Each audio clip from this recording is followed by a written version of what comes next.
ಬಳ್ಳಾರಿಯಲ್ಲಿ ನಿನ್ನೆ ರಾತ್ರಿ ನಡೆದಂತ ಗಲಾಟೆಗೆ ಸಂಬಂಧಿಸಿದಂತೆ ಇವತ್ತು ಮಾಜಿ ಸಚಿವ ಶ್ರೀರಾಮುಲು ಸುದ್ದಿಗೋಷ್ಠಿಯನ್ನು ನಡೆಸಿದ್ದಾರೆ. ಜನಾರ್ದನ್ ರೆಡ್ಡಿ ಅವರ ಜೊತೆಗೂಡಿ ಸುದ್ದಿಗೋಷ್ಠಿಯನ್ನು ನಡೆಸಿದ್ರು. ಭರತ್ ರೆಡ್ಡಿ ವಿರುದ್ಧ ನೇರ ಆರೋಪಗಳನ್ನು ಮಾಡಿದ್ದಾರೆ. ಸತೀಶ್ ರೆಡ್ಡಿ ಅಥವಾ ಆತನ ಗನ್ಮ್ಯಾನೇ ಫೈರಿಂಗ್ ಮಾಡಿರಬೇಕು. ನನ್ನ ಜೀವನದಲ್ಲಿ ಈ ರೀತಿಯ ಹತ್ಯೆಯ ರಾಜಕಾರಣವನ್ನು ನಾನು ಮಾಡಿದವನಲ್ಲ. ಈ ರೀತಿಯ ಘಟನೆಗಳು 80ರ ದಶಕದಲ್ಲಾಗಿತ್ತು, ಅದಾದ ನಂತರ ಇವತ್ತೇ ಆಗಿದ್ದು. ಇನ್ನು ರಾಜಶೇಖರ್ ಸಾಯೋದಕ್ಕೆ ಕಾರಣವಾದಂತ ಗುಂಡು ಅದು ಪೊಲೀಸರ ಗುಂಡಲ್ಲ, ಬದಲಾಗಿ ಖಾಸಗಿ ಗನ್ಮ್ಯಾನ್ಗಳು ಹಾರಿಸಿರುವಂತ ಗುಂಡದು ಅಂತ ಶ್ರೀರಾಮುಲು ಆರೋಪವನ್ನು ಮಾಡಿದ್ದಾರೆ. ನನ್ನ ಬಳಿ 2 ಗನ್ಮ್ಯಾನ್ಗಳಿದ್ದಾರೆ, ಜನಾರ್ದನ್ ರೆಡ್ಡಿ ಅವರ ಬಳಿ 4 ಜನ ಇದ್ದಾರೆ. ನಮಗೆ ಸರ್ಕಾರ ಕೊಟ್ಟಿರುವಂತ ಗನ್ಮ್ಯಾನ್ಗಳು, ಅವರ ಬಳಿ ಇರುವಂತ ಬುಲೆಟ್ ಅದು 0.35 mm ನ ಬುಲೆಟ್ ಅದು. ಆದರೆ ನಿನ್ನೆ ಬಳಕೆಯಾಗಿದ್ದು ಅಥವಾ ರಾಜಶೇಖರ್ ಸಾವಿಗೆ ಕಾರಣ ಆಗಿದ್ದು 0.76 mm ನ ಬುಲೆಟ್ ಅದು. ಆ ಕಾರಣಕ್ಕಾಗಿ ಇದು ಖಾಸಗಿ ಗನ್ಮ್ಯಾನ್ ಹಾರಿಸಿರುವಂತ ಬುಲೆಟ್. ರಾಜಶೇಖರ್ ಸಾವಿಗೆ ನ್ಯಾಯ ಸಿಗಬೇಕು ಅಂತ ಶ್ರೀರಾಮುಲು ಆಗ್ರಹಿಸಿದ್ದಾರೆ. ಸ್ಪೆಷಲ್ ಆದೇಶ ಕೊಟ್ಟಿದೆ, ಏನೂ ಕೊಟ್ಟಿಲ್ಲ ಅಲ್ರಿ. ಇವು ಗುಂಪುಗಳು ಆಗೋದು ನಿಜ, ಮಾತಾಡ್ಕೊಳ್ಳೋದು ನಿಜ. ಪಟ ಪಟ ಪಟ ಪಟ ಅಂತ ಫೈರ್ ಮಾಡಿದ್ರೆ ಆ ಫೈರ್ ಮಾಡಿದಂತ ಬುಲೆಟ್ ಯಾವುದು? 0.76 mm. 0.76 mm ನಿಂದ ಅದು ಮೇಲ್ನೋಟಕ್ಕೆ ಕಂಡು ಬರ್ತಾ ಇದೆ.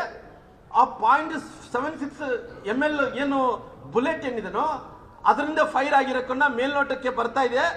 ಎಲ್ಲೋ ಒಂದು ಕಡೆ ಅವರಿಂದ ಫೈರಿಂಗ್ ಆಗಿರ್ಬೋದು ಅನ್ನೋದು ಮೇಲ್ನೋಟಕ್ಕೆ ಕಾಣ್ತಾ ಇದೆ. ನಾನು ಹೇಳ್ತಾ ಇಲ್ಲ, ಅವ್ರಂಗ ಬೇಗ ಅಲಿಗೇಷನ್ ಮಾಡ್ತಾ ಇಲ್ಲ, ನಾನು ಮೇಲ್ನೋಟಕ್ಕೆ ಕಾಣು ಬರ್ತಾ ಇದೆ. ಆ ಮೇಲ್ನೋಟಕ್ಕೆ ಅವರಿಂದ ಫೈರ್ ಆಗಿದೆ ಅಂತೇಳಿ ನಾನು. ಇನ್ನು ಶಾಸಕ ಜನಾರ್ದನ್ ರೆಡ್ಡಿ ಸದ್ಯ ಮಾತನಾಡ್ತಾ ಇದ್ದಾರೆ, ನೋಡೋಣ. 25 ವರ್ಷಗಳ ಹಿಂದೆನೇ ವಾಲ್ಮೀಕಿ ಮೂರ್ತಿ ನಾವು ಅಲ್ಲಿ ಇಟ್ಟಿದ್ದೀವಿ. ವಾಲ್ಮೀಕಿ ಸರ್ಕಲ್ ಅಂತ ಮಾಡಿದ್ದೀವಿ. ವಾಲ್ಮೀಕಿ ಭವನ, ಸೆಂಟ್ರಲ್ ಏರ್ ಕಂಡೀಷನ್ ಭವನ ಕಟ್ಟಿದ್ದೀವಿ 8 ಕೋಟಿಯಲ್ಲಿ. 22 ವಾಲ್ಮೀಕಿ ಮೂರ್ತಿಯನ್ನು ಮಾಡಿದ್ದೀವಿ. ಸೊ ವಾಲ್ಮೀಕಿ ಮೂರ್ತಿ ಮಾಡೋದಕ್ಕೆ ನಿನ್ನೆ ಶ್ರೀರಾಮುಲು ಹೆಸರು ಎಲ್ಲರಿಗೂ ಕೂಡ ಅವರಿಗೆ ಧೈರ್ಯ ಇಲ್ಲದಕ್ಕೆ ಸೋನಿಯಾದಿಂದ ವಾಲ್ಮೀಕಿ ಹೆಸರು ಹೇಳ್ಕೊಂಡು ಮೇಲೆ ಬಂದಿರುವಂಥ ನಾಯಕ ಅಂತೇಳಿ ಅವನು ಮಾತಾಡ್ತಾ ಇದ್ದ. ಇದ್ರೆ ಅವನ ಸಂಸ್ಕಾರ, ಅವನ ನಾಲ್ಗೆ ಏನಂತೇಳಿ ಗೊತ್ತಾಯ್ತು. ಮನೆ ಮುಂದೆ ಬಂದು ನಾನು ನಿನ್ನೆ ಗಂಗಾವತಿಯಲ್ಲಿ ಚನ್ನಬಸವೇಶ್ವರ ಜಾತ್ರೆ ಮುಗಿಸ್ಕೊಂಡು ನಾನು ನಮ್ಮ ಶ್ರೀಮತಿ ನಾವಿಲ್ಲಿ ಬರೋದ್ರೊಳಗಡೆ ಕಂಪ್ನಿ ದಾಟ್ತಾ ಇದ್ದೀನೋ ಇಲ್ಲೋ, ಇಲ್ಲಿ ನಮ್ಮ ನಾಗರಾಜ್ ಜೊತೆಲಿ ಕೆಲಸ ಮಾಡೋ ಹುಡುಗ ಫೋನ್ ಮಾಡಿ 40-50 ಮಂದಿ ಗನ್ಮ್ಯಾನ್ಗಳೆಲ್ಲ ಬಂದು ಒಂದು 10 ಮಂದಿ ಗನ್ಮ್ಯಾನ್ಗಳು, ರೌಡಿಗಳು ಚೇರ್ಗಳು ಹಾಕ್ಕೊಂಡು ಇಲ್ಲಿ ಬಾಟಲ್ ತಗೊಂಡು ಹೋಗ್ಬೋದು. ಈ ವಿಷಯದಲ್ಲಿ ನನಗೆ ಕಾಲ್ ಮಾಡಿದ ತಕ್ಷಣ ನಾನು ಪೊಲೀಸರಿಗೆ ಇಂಟಿಮೇಷನ್ ಕೊಟ್ಟೆ. ಇಮಿಡಿಯೇಟ್ ಆಗಿ ಪೊಲೀಸರಿಗೆ ಇಂಟಿಮೇಷನ್ ಕೊಟ್ಟೆ. ಶ್ರೀರಾಮುಲು ಅವ್ರಿಗೆ ಕಾಲ್ ಮಾಡ್ತೇನೆ. ನಾನು ಕರೆಕ್ಟಾಗಿ ಶ್ರೀರಾಮುಲು ರೆಡಿಯಾಗಿ ಬರೋದ್ರೊಳಗಡೆ ನಾನು ರೀಚ್ ಆಗಿಬಿಟ್ಟೆ. ಇಬ್ಬರು ಮಂದಿನ ಅಲ್ಲಿ ಹತ್ತಿರ ಬರ್ತಾ ಇದ್ದೀವಿ. ಶ್ರೀರಾಮುಲು ಅವರು ನನ್ನ ಬಿಟ್ಟು ಅವನಿಗೆ ಬುದ್ಧಿವಾದ ಹೇಳೋದಕ್ಕಂತ ಹೋದ್ರು. ಈ ರೀತಿ ಮನೆ ಮುಂದೆ ಬಂದು ಜಗಳ ಮಾಡೋದು ಸರಿಯಲ್ಲ ಅಂತೇಳಿ. ಆದರೂ ಕೂಡ ಅವನು ಕೇಳೋ ಪರಿಸ್ಥಿತಿ ಇಲ್ಲ. ಸಿಕ್ಕಾಪಟ್ಟೆ ಅವನು ಕೂಗಾಡ್ತಾ ಇದ್ದ. ನೇರವಾಗಿ ನನ್ನ ಕಡೆನೆ, ಅಂದರೆ ನಾನು ಗಾಡಿ ಸ್ಟಾಪ್ ಮಾಡಿದ ತಕ್ಷಣ ಜನಾರ್ದನ್ ರೆಡ್ಡಿ ಬಂದರು ಅಂತೇಳಿ ಕೂಗಾಟಾಯಿತು. ನಮ್ಮ ಹುಡುಗರಿಗೆ ಹೋಗ್ತಾ ಇರ್ಬೋದು ಅಂತ ನಾನು ಅಂದ್ಕೊಂಡೆ. ಆದರೆ ಅವ್ರಿಗೆ ಎಚ್ಚರಿಕೆ ಕೊಟ್ಟಿದ್ದಾರೆ. ಜನಾರ್ದನ್ ರೆಡ್ಡಿ ಬಂದಾದ ತಕ್ಷಣ ಫೈರಿಂಗ್ ಸ್ಟಾರ್ಟ್ ಮಾಡಿಬಿಟ್ಟು ಆ ಫೈರಿಂಗ್ ವಿಡಿಯೋಗಳು ನಿಮ್ಮ ಹತ್ರನೇ ಇದೆ. ಕರೆಕ್ಟಾಗಿ ನಮ್ಮ ಕ್ಯಾಂಪ್ ಆಫೀಸು ನಮ್ಮ ಮನೆ ಕಡೆ ಆ ಪ್ರೈವೇಟ್ ಗನ್ಮ್ಯಾನ್ಗಳೇನು ಟರ್ಬನ್ ಹಾಕ್ಕೊಂಡು ಫೈರ್ ಮಾಡಿದ್ದಾರೆ ಅದೆಲ್ಲವೂ ಇದೆ.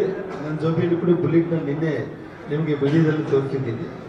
ನಾನು ಇವಾಗ ಕಂಪ್ಲೇಂಟ್ ಕೊಡ್ತಾ ಇದ್ದೀನಿ. ವೈಯಕ್ತಿಕವಾಗಿ ನಾನೇ ಜೀವರಕ್ಷಣೆ ವಿಚಾರದಲ್ಲಿ ಬಳ್ಳಾರಿಯಲ್ಲಿ ಕಾನೂನು ಹದಗೆಟ್ಟಿರುವಂಥ ಒಂದು ವಿಚಾರದಲ್ಲಿ ಇವತ್ತು ನಮ್ಮ ಇಡೀ ಹಿರಿಯ ನಾಯಕರು ದೆಹಲಿಯಿಂದ ಹಿಡಿದು ಇವತ್ತು ನಮ್ಮ ರಾಜ್ಯದ ಈ ಉಸ್ತುವಾರಿ ರಾಧಾಮೋಹನ್ ದಾಸ್ ಅವರು, ಪೊಗುಲೇಟಿ ಸುಧಾಕರ್ ರೆಡ್ಡಿ ಅವರು, ವಿಜಯೇಂದ್ರ ಅವರು, ಅಶೋಕ್ ಅವರು, ಚಲವಾದಿ ನಾರಾಯಣ ಸ್ವಾಮಿ ಅವರು ಎಲ್ಲರೂ ಕೂಡ ಮಾತಾಡಿದ್ದಾರೆ.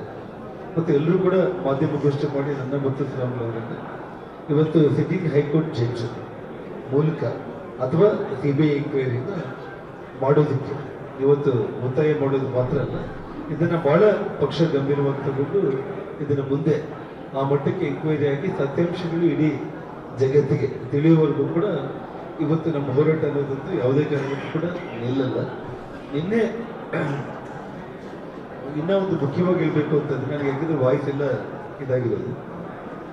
ನಿನ್ನೆ ಪ್ರಮುಖವಾಗಿ ಘಟನೆ ಆಗಲಿಕ್ಕೆ ಅವನ ಪರಿಸ್ಥಿತಿ ಏನಾಗಿದೆ ಅಂತಂದ್ರೆ, ಇಡೀ ಬಳ್ಳಾರಿಯಲ್ಲಿ ಹಾಡು ಹಗಲು ಬೆಳಿಗ್ಗೆ 6 ಗಂಟೆಗೆ ವಾಕಿಂಗ್ ಹೋಗಿರೋ ಒಬ್ಬ ಡಾಕ್ಟರ್ನ ಕಿಡ್ನಾಪ್ ಮಾಡ್ಕೊಂಡು ಹೋಗ್ಬಿಟ್ಟು, ಒಬ್ಬ ದೊಡ್ಡ ಮಾರ್ವಾಡಿ ಕುಟುಂಬ ಗ್ರಾನೈಟ್ ಬಿಸ್ನೆಸ್ ಮಾಡಿ ಮಾರ್ಬಲ್ ಬಿಸ್ನೆಸ್ ಮಾಡುವಂಥವ್ರನ್ನ ಸಿಕ್ಕಾಪಟ್ಟೆ ಅಂಗಡಿಗೆ ತೂರಿ ಫ್ರೀಯಾಗಿ ಮಾರ್ಬಲ್ ಕೊಡಬೇಕು, ಇಲ್ಲ ಅಂತಂದ್ರೆ ಹೊಡೆದಾಗ ಅವ್ರನ್ನ ಪೊಲೀಸ್ ಕಂಪ್ಲೇಂಟ್ ಕೊಡ್ಲಿಕ್ಕೆ ಸೋಮಶೇಖರ್ ಅವರು ಹೋಗಿ ಮನವೊಲಿಸಿದ್ರು ಕೂಡ ಅವ್ರು ಗಾಬರಿಯಾಗಿ ಊರೇ ಬಿಟ್ಟು ಹೋಗ್ಬಿಟ್ಟು ಅಹಮದಾಬಾದ್ಗೆ ಅವರು ಹೋಗ್ಬಿಟ್ಟಿದ್ದಾರೆ.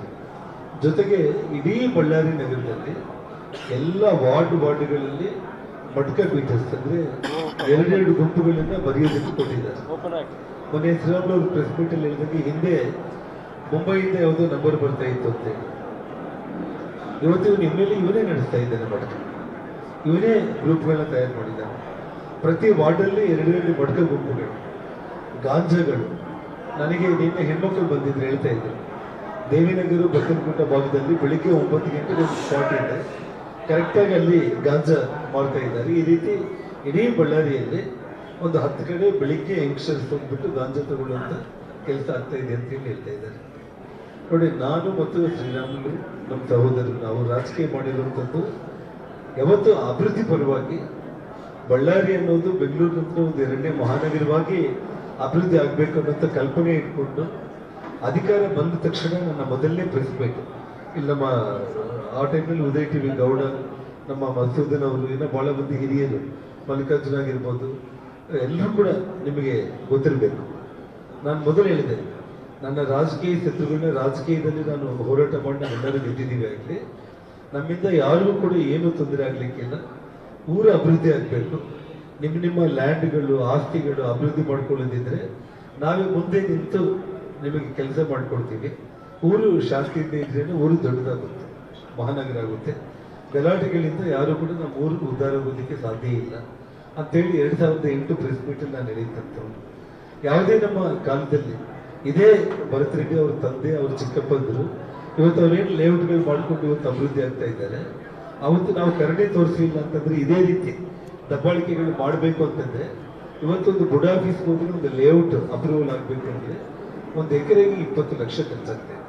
ಬುಡ ಮತ್ತು ಮುನ್ಸಿಪಾಲಿಟಿ ಲಂಚ, ಮಟ್ಕ, ಗಾಂಜಾ, ಉಸುಗು, ಸಬ್ ರಿಜಿಸ್ಟರ್ ಆಫೀಸ್ಗಳಿಗೆ, ಪೊಲೀಸ್ ಸ್ಟೇಷನ್ಗಳಿಗೆ ಪ್ರತಿ ತಿಂಗಳ ಇಷ್ಟು ಮಾಮೂಲು ಕೊಡಬೇಕು, ಇಲ್ಲಂದ್ರೆ ನಿಮ್ಮನ್ನು ಇಲ್ಲಿಂದ ಟ್ರಾನ್ಸ್ಫರ್ ಮಾಡ್ತೀವಿ ಅನ್ನೋ ಮಟ್ಟಿಗೆ. ಇವತ್ತು ಶೋಭಾ ರಾಣಿ ಒಬ್ಬ ಮಹಿಳೆ ಅಧಿಕಾರಿ SP ತುಂಬ ಖಡಕ್ಕಾಗಿ ಆ ಡಾಕ್ಟರ್ ಕಿಡ್ನಾಪ್ ಆದಾಗ ಸ್ವತಃ ಆಯಮ್ಮನೆ ಹೋಗಿ ಡಾಕ್ಟರ್ನ ಸೇವ್ ಮಾಡ್ಕೊಂಡು ಬಂದಿರೋಂಥ ಘಟನೆ ತಾವೆಲ್ಲರೂ ನೋಡಿದ್ದೀರಿ.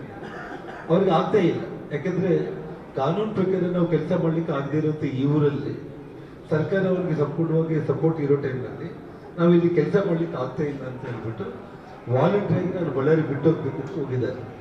ನಿನ್ನೆ ಅವರು ಪವನ್ ಅಂತೇಳಿ SP ಇನ್ನು ಬೆಳಿಗ್ಗೆ 11ವರೆಗೆ ಅವರು ಚಾರ್ಜ್ ತಗೊಂಡಿದ್ದಾರೆ.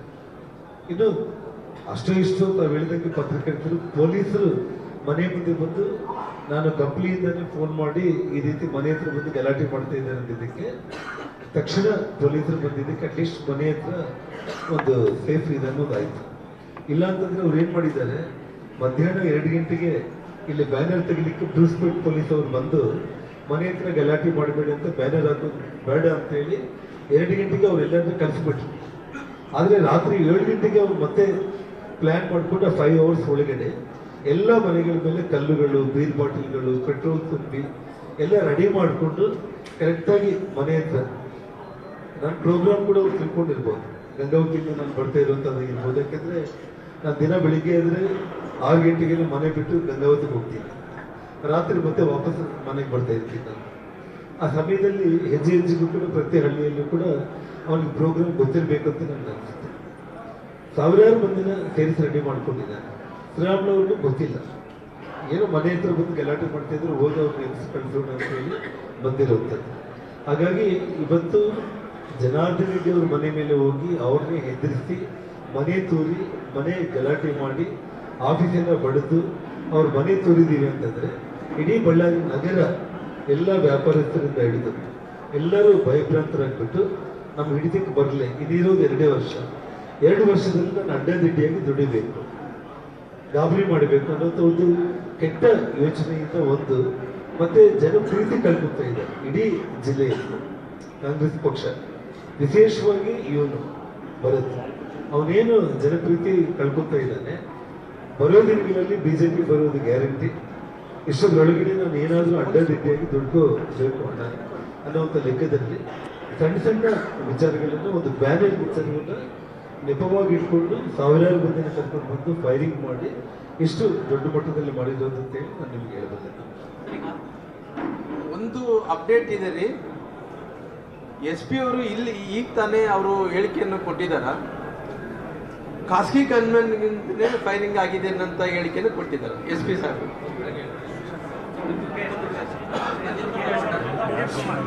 ಅವರು ಒಂದು ಖಾಸಗಿ ವ್ಯಕ್ತಿಗಳಿಂದ ಫೈರಿಂಗ್ ಆಗಿದೆ ಅಂತ ಹೇಳಿಕೆ ಕೊಡೋದ್ರ ಜೊತೆಲಿ ಖಾಸಗಿ ರಿವಾಲ್ವರ್ದಿಂದಲೇ ಫೈರಿಂಗ್ ಆಗಿದೆ ಅಂತ ಹೇಳಿದ್ದಾರೆ. ಹಂಗಾಗಿ ಅವ್ರು ಹೇಳಿದಂಥವ್ರು ಬಳ್ಳಾರಿ ಎಸ್ ಪಿ ಅವರು, ಉಸ್ತುವಾರಿ ಎಸ್ ಪಿ ಅವರು ಅಜಿತ್ ಕುಮಾರ್ ಅವರು. ಅಂದ್ರೆ ಅಲ್ರಿ, ಅಂದ್ರೆ ನಾನೇನು ಹೇಳ್ತಿದ್ದೀನಿ ಅಂದ್ರೆ ಖಾಸಗಿ ವ್ಯಕ್ತಿಗಳು ನಮ್ಮ ಕಡೆ ಇಲ್ಲ ರೀ. ಯಾಕೆ ನಿಮ್ಗೆ ಕ್ಲಾರಿಟಿ ಕೊಡ್ತಾ ಇದ್ದೀನಿ ಅಂದ್ರೆ ನಾನು ಹೇಳ್ತಿದ್ದೀನಲ್ರಿ, ನಾವು ಕರೆಕ್ಟ್ ಅಂತೀರಿ, ನಮ್ಮ ಬೆನ್ನು ನಮಗೆ ಕಾಣಲ್ರಿ. ಅವ್ರು ಏನು ಹೇಳ್ತಾರೆ, ನಾವು ಒಳ್ಳೆಯವ್ರಿ, ಅವ್ರ ಬೆನ್ನು ಅವರು ಸತ್ಯ ಹರಿಶ್ಚಂದ್ರ ಆಗಿರಿ, ನಾವು ಸತ್ಯ ಹರಿಶ್ಚಂದ್ರ ಆಗಿರಿ. ನೋಡಿ, ನನಗೆ ಇರುವಂಥ ಗನ್ಮ್ಯಾನ್ಗಳು, ನಮ್ಮ ಕುಟುಂಬಕ್ಕೆ ಇರುವಂಥ ಗನ್ಮ್ಯಾನ್ಗಳೆಲ್ಲ ಸೇರಿ 4 ಮಂದಿ. ಶ್ರೀರಾಮ್ಲವ್ರ ಗನ್ಮ್ಯಾನ್ಗಳು 2, ಸೋಮಶೇಖರ್ ರೆಡ್ಡಿ ಅವ್ರ ಗನ್ಮ್ಯಾನ್ 1, 7 ಮಂದಿ ಸರ್ಕಾರಿ ಗನ್ಮ್ಯಾನ್ಗಳು. ನಿನ್ನೆ ರಂಜಿತ್ ಚಿತ್ರದುರ್ಗ ಎಸ್ ಪಿ ಏನಿದ್ದಾರೆ ಅವರಿಗೆ ಜವಾಬ್ದಾರಿ ಕೊಟ್ಟಿದ್ರು.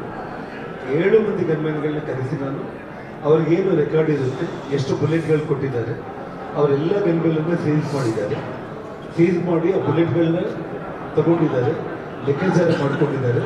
ಹೊಸ ಗನ್ಗಳನ್ನು ಕೊಟ್ಟು ಮತ್ತೆ ಡ್ಯೂಟಿ ಕಲ್ತಿದ್ದಾರೆ ನಮ್ಮ 7 ಮಂದಿ ಗನ್ಮ್ಯಾನ್ಗಳನ್ನು. ಸೊ ನಿನ್ನೆ ವಿಡಿಯೋಗಳಲ್ಲಿ ಟರ್ಬನ್ಗಳು ಹಾಕೊಂಡಿರುವಂಥ ಗನ್ಮ್ಯಾನ್ಗಳು ಏನು ಫೈಲ್ ಮಾಡಿದ್ದಾರೆ ಎಲ್ಲ ವಿಡಿಯೋಗಳಲ್ಲಿ ಇದೆ, ರೆಕಾರ್ಡ್ ಇದೆ. ಅವರು ಗನ್ಮ್ಯಾನ್ಗಳು ಯಾರು, ಸತೀಶ್ ರೆಡ್ಡಿ ಗನ್ಮ್ಯಾನ, ಭರತ್ ರೆಡ್ಡಿ ಗನ್ಮ್ಯಾನ ಅನ್ನೋದು ಕೂಡ ನಿಮ್ಮ ಕಣ್ಣು ಮುಂದೆನೇ ಇದೆ.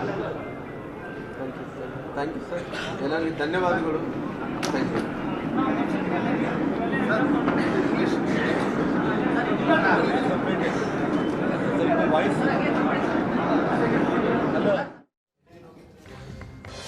ಶಾಸಕ ಜನಾರ್ದನ್ ರೆಡ್ಡಿ ನೇರವಾಗಿ ಆರೋಪವನ್ನು ಮಾಡ್ತಾ ಇದ್ದಾರೆ. ನನ್ನನ್ನ ಕೊಲ್ಲುವಂತ ಪ್ರಯತ್ನ ಆಗಿದೆ.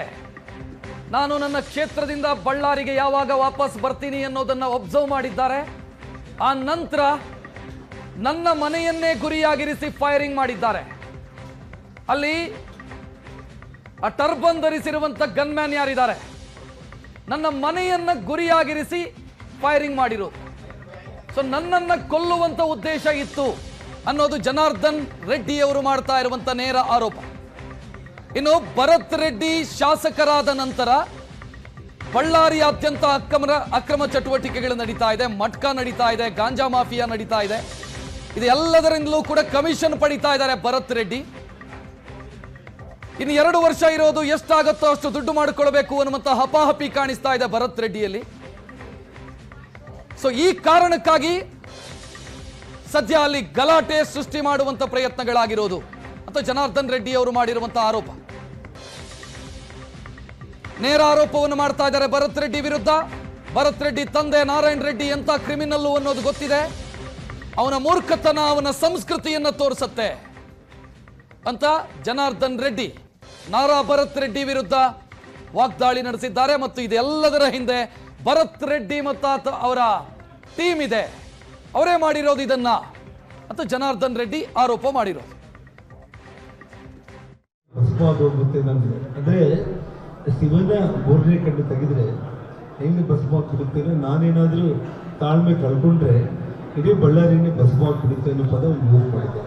ಸಂಸ್ಕಾರ ನಾಲ್ಗೆ ಏನಂತೇಳಿ ಗೊತ್ತಾಯ್ತು. ಮನೆ ಮುಂದೆ ಬಂದು ನಾನು ನಿನ್ನೆ ಗಂಗಾವತಿಯಲ್ಲಿ ಚನ್ನಬಸವೇಶ್ವರ ಜಾತ್ರೆ ಮುಗಿಸ್ಕೊಂಡು ನಾನು ನಮ್ಮ ಶ್ರೀಮತಿ ನಾವಿಲ್ಲಿ ಬರೋದ್ರೊಳಗಡೆ ಕಂಪ್ನಿ ದಾಟ್ತಾ ಇದ್ದೀನೋ ಇಲ್ಲೋ, ಇಲ್ಲಿ ನಮ್ಮ ನಾಗರಾಜ್ ಜೊತೆಯಲ್ಲಿ ಕೆಲಸ ಮಾಡೋ ಹುಡುಗ ಫೋನ್ ಮಾಡಿ 40-50 ಮಂದಿ ಗನ್ಮ್ಯಾನ್ಗಳೆಲ್ಲ ಬಂದು, ಒಂದು 10 ಮಂದಿ ಗನ್ಮ್ಯಾನ್ಗಳು ರೌಡಿಗಳು ಚೇರ್ಗಳು ಹಾಕ್ಕೊಂಡು ಇಲ್ಲಿ ಬಾಟಲ್ ತಗೊಂಡು ಹೋಗ್ಬೋದು. ಈ ವಿಷಯದಲ್ಲಿ ನನಗೆ ಕಾಲ್ ಮಾಡಿದ ತಕ್ಷಣ ನಾನು ಪೊಲೀಸರಿಗೆ ಇಂಟಿಮೇಷನ್ ಕೊಟ್ಟೆ. ಇಮಿಡಿಯೇಟ್ ಆಗಿ ಪೊಲೀಸರಿಗೆ ಇಂಟಿಮೇಷನ್ ಕೊಟ್ಟೆ. ಶ್ರೀರಾಮುಲು ಅವ್ರಿಗೆ ಕಾಲ್ ಮಾಡ್ತಾ ಇದ್ದಾರೆ. ಕರೆಕ್ಟಾಗಿ ಶ್ರೀರಾಮುಲು ರೆಡಿಯಾಗಿ ಬರೋದ್ರೊಳಗಡೆ ನಾನು ರೀಚ್ ಆಗಿಬಿಟ್ಟೆ. ಇಬ್ಬರು ಬಂದಿನ ಅಲ್ಲಿ ಹತ್ತಿರ ಬರ್ತಾ ಇದ್ದೀವಿ. ಶ್ರೀರಾಮುಲು ಅವರು ನನ್ನ ಬಿಟ್ಟು ಅವನಿಗೆ ಬುದ್ಧಿವಾದ ಹೇಳೋದಕ್ಕಂತ ಹೋದ್ರು. ಈ ರೀತಿ ಮನೆ ಮುಂದೆ ಬಂದು ಜಗಳ ಮಾಡೋದು ಸರಿಯಲ್ಲ ಅಂತೇಳಿ. ಆದರೂ ಕೂಡ ಅವನು